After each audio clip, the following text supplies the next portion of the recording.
रामचंद्र भगवान की जय।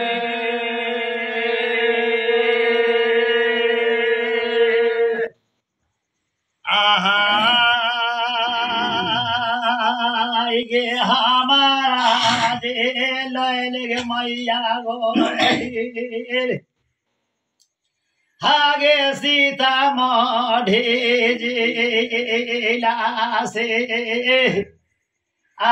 मैया ले नये बौली से वीरपुर में माया चारों को तीन चार आगे भैया भैया के दुआरिया हमारा जे बैठा देवी किए चल गे गाया गजा धर गे माया मारे आगे किए जाब चल गे गे माई मैया चल गे तीरा थगे पारी या आगे किए जा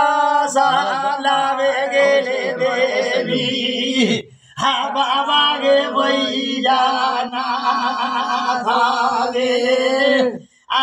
मैया किए बैठ गेले गे काहे लागे आगे बौधा से बगे मैया गही हनगे सरबाबू भगतिया मैया से बगफू नारायण गे माया मागे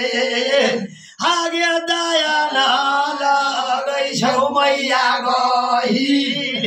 आगे दया नहीं देवी कैसन भेले निदर दिगे चाना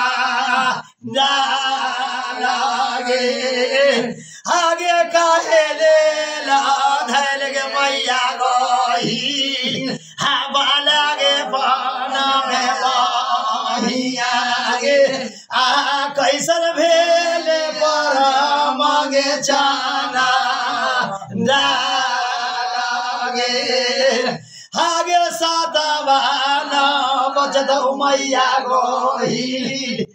बेटा बोल गे बैरागिया गे मैया डूबो जाए तो धरम के बेहा मारे आगे ये बोल सा मैया गे मैया गोही हो जो माता ऐसा भामे गे से गे आगे गोरा तोरा लगियो मैया बाही बनी गे माई न भूले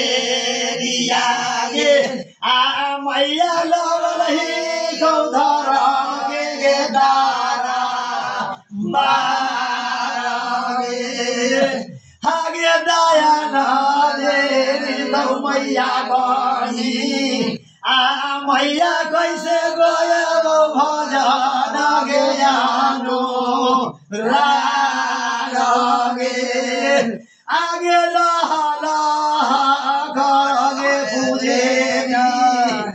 धर्म के दारा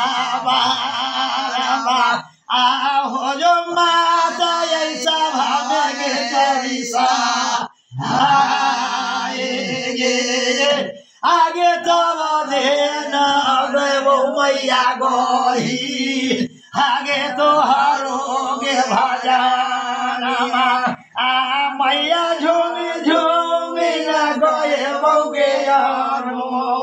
रागे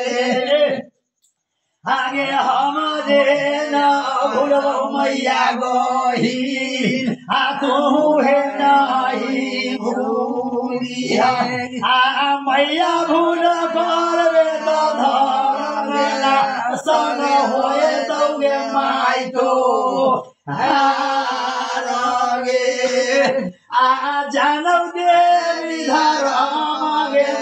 जाए तो हारे